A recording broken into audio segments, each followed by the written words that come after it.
So as far as setting it up in Tabletop Simulator, it's pretty easy. You just want to make sure everybody has the player mat that they want. So I wanted Harlow, Ben wanted, what is that, Shaman? Yes, sir. Sesamo wanted Ghost, and the Blingon wanted Spore. So we all picked our player cards that we wanted, and the next thing we want to do is put our player models into Perditus' office. The rest of the setup is really easy. All you need to do is take this deck of cards that's here. This is the enemy deck. So this deck has all of the enemies for the game, all of the supremacies, the bosses, the grunts, all the people that you fight in the game. And you just want to press R when you hover over it. That'll shuffle the deck. You'll right click it, do split, and click 6. That'll split it into 6 piles of 5, and it'll automatically lock into each of these little outline spots. So you just hold, you click and hold, and that'll grab the deck. If you don't hold, you'll just grab one card. You don't want one card. So you want to click and hold, grab the deck, and there you go. You have all the enemy cards. The armor and the weapon cards are already there. The wiretaps are already in each player's starting deck, and the bazaar cards are already dealt. So you don't have to worry about that. The only other thing you have to worry about is the clues.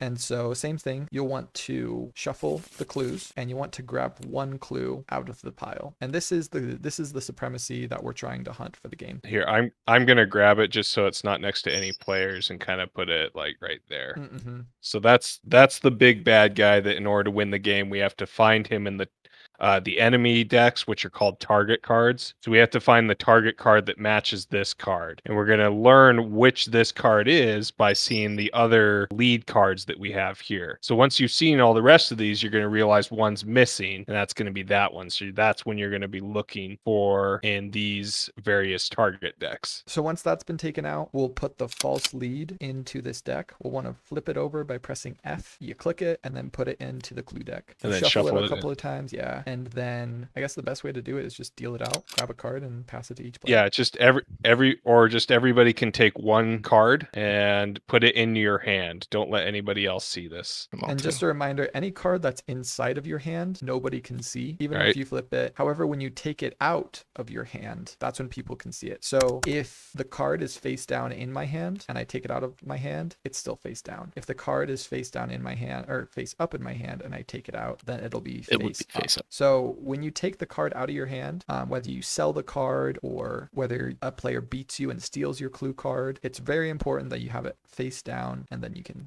move it. So I guess the last thing I wanted to point out was this lead tracker that we have. It's this card that we put in the game to help you keep track of which clue you've seen already in the game. So I'm going to open a notepad and I'm just going to type in the clue that I've seen. So I flip over my card. I can press Alt. Alt will make the card bigger, so it's much easier to see. I have this notepad opened. I just type that in, and now I can keep track of what clues I found. And now I know that this supremacy is not the one I'm supposed to kill. Basically, Josh just explained how the game is set up on Tabletop Simulator. We are ready to play right now.